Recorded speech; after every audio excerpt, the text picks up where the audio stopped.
दोस्तों जय हिंद, वंदे मातरम। मेरा नाम है सौरभ मशहूरी और आप देख रहे हैं ज्ञान जरा हट के। और आज इस वीडियो में हम लोग बात करने जा रहे हैं यूरोप में चल रही इस माइग्रेंट प्रॉब्लम के बारे में। माइग्रेंट प्रॉब्लम बोले तो जो बाहर से लोग इनलीगली यूरोप में एंटर होके वहां की अलग अलग कंट्रीज में बस रहे हैं, उस प्रॉब्लम के बारे में। प्लस हम गोलू मोलू के बारे में भी बात करेंगे, क्योंकि जैसे कि हम सभी लोग जानते हैं कि भैया अगले साल अमेरिका के अंदर प्रेसिडेंशियल इलेक्शन है। अब वैसे तो इन प्रेसिडेंशियल इलेक्शन में दोनों ही यानी कि रिपब्लिकन पार्टी और डेमोक्रेटिक पार्टी की ओर से कैंडिडेट कौन होगा इस बात की कोई भी गारंटी नहीं है, क्योंकि भले ही बुढ़ाऊ ने नेक्स्ट प्रेसिडेंशियल इलेक्शन में चुनाव लड़ने का मन बना लिया और भले ही अपनी इच्छा पब्लिकली जाहिर कर दी हो, लेकिन सच्चाई ये है कि डेमोक्रेटिक पार्टी के लोग नहीं चाहते कि बुढ़ाऊ चुनाव लड़े, क्योंकि अगर बुढ़ाऊ ने चुनाव लड़ा तो हार तय है। और ये जो रिपब्लिकन पार्टी है, रिपब्लिकन पार्टी की ओर से भी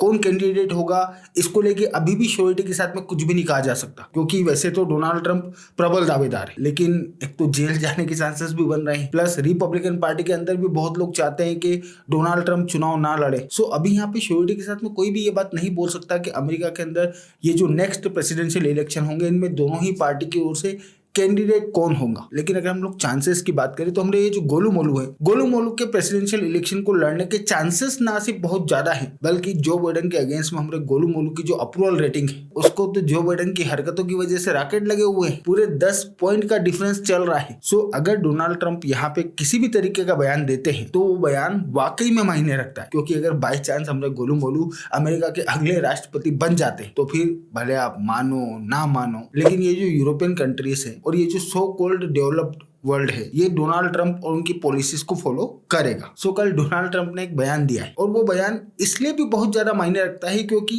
जो बात डोनाल्ड ट्रंप ने अपने बयान के अंदर बोली है, सेम प्रॉब्लम ना सिर्फ यूरोपियन कंट्रीज भी फेस कर रही है, बल्कि अब तो यूरोपियन कंट्रीज के लीडर्स ने ओपनली इसके बारे में बोलना शुरू कर दिया है। और अगर आप लोगों को याद हो तो ये जो इजराइल पैलेस्टाइन कॉन्फ्लिक्ट पे अपन लोगों ने लाइव स्ट्रीमिंग करी थी, उस लाइव स्ट्रीमिंग में कभी किसी ने शायद मुझसे कोई सवाल पूछा था और सवाल के जवाब में मैंने आप लोगों को ये बात बोली थी कि ये जो यूरोपियन कंट्री वाले हैं ये साले बहुत चतरे लोग हैं। जब इनके ऊपर आएगी तो ये लोग तमाम ह्यूमन राइट्स फना ढिमकाना इन तमाम चीजों को साइड में रख के अपनी प्रॉब्लम को सोल्व कर लेंगे। और क्योंकि इस वक्त इनलीगल इमिग्रेंट यूरोप के लिए सबसे बड़ी समस्या है, प्लस क्योंकि इसी समस्या की वजह से यूरोप के अंदर लगभग हर कंट्री में back to back right wing की गवर्नमेंट्स बन रही है। सो इस वजह से इस पूरी की पूरी इक्वेशन में अगर हम लोग डोनाल्ड ट्रंप बोले तो हम गोलू मोलू को अमेरिका के राष्ट्रपति के तौर पे ऐड कर देते हैं, तो उस सिचुएशन में यूरोप के ये जो लीडर्स हैं इनके लिए अपनी प्रॉब्लम को सोल्व करना बहुत इजी हो जाएगा। Let me explain. भाई मेरे हिसाब से मोहतरमा को तो आप लोग जानते होंगे। मोहतरमा का नाम है जॉर्जिया मेलोनी, और वैसे तो मोहतरमा इटली के प्राइम मिनिस्टर के तौर पर दुनिया के अंदर फेमस है, लेकिन हमारे देश के अंदर मोहतरमा को लेके अलग ही कहानी चलती है। खैर उस कहानी में हम लोग नहीं जा रहे, बट पिछले तकरीबन 24 घंटों से ये जो सोशल मीडिया है, सोशल मीडिया के ऊपर मोहतरमा का एक वीडियो सर्कुलेट हो रहा है। अब वीडियो दिखा के मैं आप लोगों को बोर नहीं करूंगा, क्योंकि वीडियो एक तो इटालियन लैंग्वेज में है और सबटाइटल भी इंग्लिश में है। सो वीडियो में क्या है मैं आप लोगों को मुंह से मोटा मोटा बता देता हूँ। भाई वो जो वीडियो है, वीडियो में मोहतरमा ये कहते हुए नजर आ रही है कि ये जो इस्लामिक रिलीजन है, ये यूरोप का ये जो कल्चर है, यूरोप के कल्चर के साथ में कंफर्टेबल नहीं है, क्योंकि यूरोप फ्रीडम, राइट्स और न्यू आइडियाज को एक्सेप्ट करने वाला कल्चर है। वहीं अगर हम लोग इस्लामिक रिलीजन की बात करें तो इस्लामिक रिलीजन में शरिया लो, फला ढिमकाना, बहुत सारी चीजें जो कि यूरोप की ये जो ओपन सोसाइटी वाला कल्चर है, इस कल्चर के साथ में कंफर्टेबल नहीं है। और सच कहूँ तो बहुत हद तक मोहतरमा की बात सही भी है, क्योंकि भैया gay rights, human rights, freedom of expression, freedom of questioning, ये तमाम चीजें जो कि यूरोपियन कल्चर की कोर वैल्यूज में आती है, लगभग ये सारी चीजें इस्लाम के अंदर ना सिर्फ प्रोहिबिटेड है बल्कि बहुत सी चीजों में तो डेथ पेनल्टी भी है। सो ऑब्वियस सी बात है कल्चर का मिसमैच तो है। प्लस साथ ही साथ मोहतरमा ने शरिया लॉ के लिए सऊदी अरेबिया को भी ये कहते हुए क्रिटिसाइज किया कि भैया सऊदी अरेबिया ने अपने यहाँ पे शरिया लॉ इम्पोज कर रखा है। लेकिन ये जो इस्लामिक रिलीजन है और ये जो यूरोपियन कल्चर है, इनके बीच में जो कंफर्टेबिलिटी का इशू है, ये इशू मेरे हिसाब से मोहतरमा ने सही उठाया। और यहाँ पे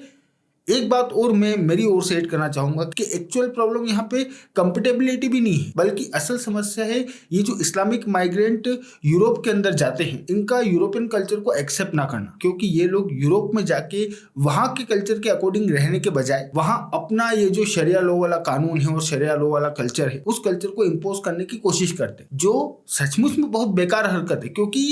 यहाँ आप लोगों को ये बात भी पता होना चाहिए कि जब कतर के अंदर इन लोगों ने फुटबॉल वर्ल्ड कप करवाया था, तो उस वक्त जो लोग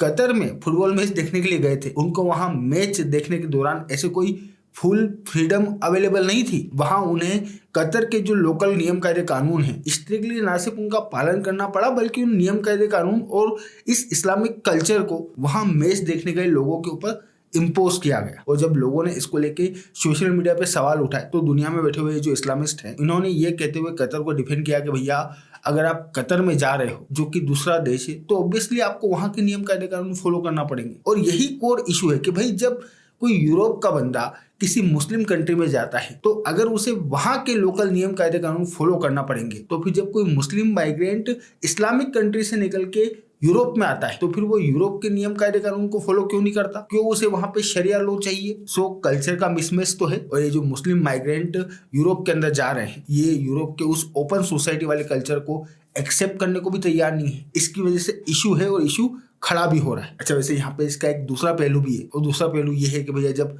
कॉलोनियल टाइम पीरियड चल रहा था तो उस वक्त इन यूरोपियन कंट्रीज ने भी तो साउथ एशिया की तमाम कंट्रीज में आके यहाँ पे अपने नियम कायदे कानून को इम्पोज किया था। इन्होंने कोई साउथ एशिया के कल्चर को तो अडॉप्ट नहीं किया। ये उस वक्त यहाँ पे ना सिर्फ अपने नियम कायदे कानून के हिसाब से रह रहे थे बल्कि उन्हीं नियम कायदे कानून को साउथ एशिया की कंट्रीज के लोगों के ऊपर इम्पोज भी कर रहे थे। और ये जो नियम कायदे कानून इम्पोज करने वाला मामला है ये मामला आज भी चल रहा है, क्योंकि आज भी अगर आप लोग देखोगे तो ये जो अमेरिकन वैल्यूज है, ये जो वेस्टर्न वैल्यूज है जिनका साउथ एशिया की मेजोरिटी पॉपुलेशन के साथ में कोई भी लेना देना नहीं है। मैं यहाँ पे रिलीजन वाइज नहीं बोल रहा हूँ। हम लोग अगर साउथ एशिया की मेजोरिटी पॉपुलेशन को देखें, चाहे फिर वो किसी भी रिलीजन से आती हो, वो खुद को इन वेस्टर्न वैल्यूज के साथ में ना तो जोड़ के देखती है और ना ही कंफर्टेबल महसूस करती है। लेकिन फिर भी यूएन में नियम कायदे कानून बना के, ह्यूमन राइट्स पे रिपोर्ट निकाल के, सैंक्शंस इंपोज करने का डर बता के, शायद मेरी बात का बुरा लगे लेकिन फोर्सफुली इन वेस्टर्न वैल्यूज को साउथ एशिया की इस पॉपुलेशन के ऊपर इंपोज किया जाता है। सो इस पूरी कहानी का ये दूसरा पहलू भी है। खैर, इस दूसरे पहलू के बारे में कभी और बात करेंगे। अभी बात करते हैं उस पहलू के बारे में जिसके बारे में मोहतरमा ने बात करी, क्योंकि इस पे बात करने वाली सिर्फ मोहतरमा अकेली नहीं है, बल्कि अगर हम लोग पूरी ईमानदारी से बात करें तो अभी कुछ ही साल पहले हम लोगों को ये जो ब्रेक्जिट देखने को मिला जिसमें ब्रिटेन यूरोपियन यूनियन से बाहर हुआ, ये ब्रेक्जिट भी इसी इनलीगल माइग्रेंट के मुद्दे पे ही हुआ था। प्लस ये ब्रिटेन वाले अभी इस रवांडा डिपोर्टेशन प्लान के ऊपर भी वर्क कर रहे हैं, जिसमें जितने भी इनलीगल इमिग्रेंट्स यूके आएंगे शरण वरण लेने के नाम पे, इन्हें यूके में रखने के बजाय रवांडा शिफ्ट किया जाएगा। और अब लगभग सेम इसी तरीके के प्लान को लेके जर्मनी के अंदर भी बात होना शुरू हो गई है। नीदरलैंड के अंदर भी ठीक इसी तरीके के मुद्दे पे चुनाव लड़के राइट विंग का बंदा चुनाव जीता है। हंगरी में सेम पोजीशन चल रही है। और अगर मैं पॉलिटिकली करेक्ट हुए बिना पूरी ईमानदारी से यहाँ पे बात बोलूं तो ये सब कुछ, ये जो behind the scene cultural war चल रही है यूरोप के अंदर इस्लामिक रिलीजन और यूरोपियन वैल्यूज के बीच में, उसी की वजह से हो रहा है। और ऐसे में अगर अगले साल अमेरिका के अंदर होने वाले प्रेसिडेंशियल इलेक्शन में डोनाल्ड ट्रंप अमेरिका के राष्ट्रपति बन जाते हैं तो यूरोप की इन तमाम पार्टीज के लिए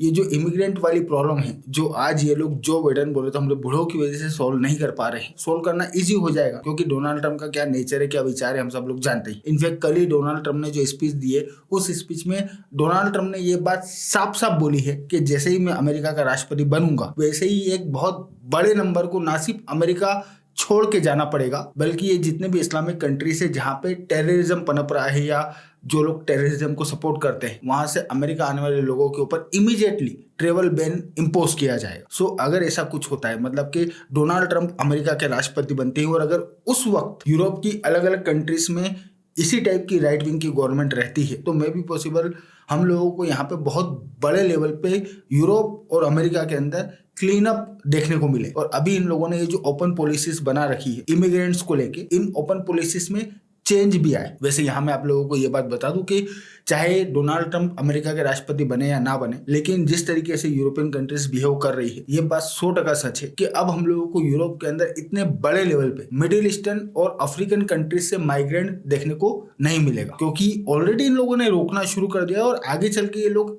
बहुत फोर्सफुली रोकेंगे। सो इस टाइप का इशू चल रहा है। अब इस इशू के ऊपर आपके क्या विचार है वो आप लोग प्लीज मुझे कमेंट बॉक्स में बताइएगा। आफ्टर ऑल मैं हूं आपका दोस्त सौरभ और आप देख रहे थे ज्ञान जरहट के। Thank you for watching. I really appreciate your time.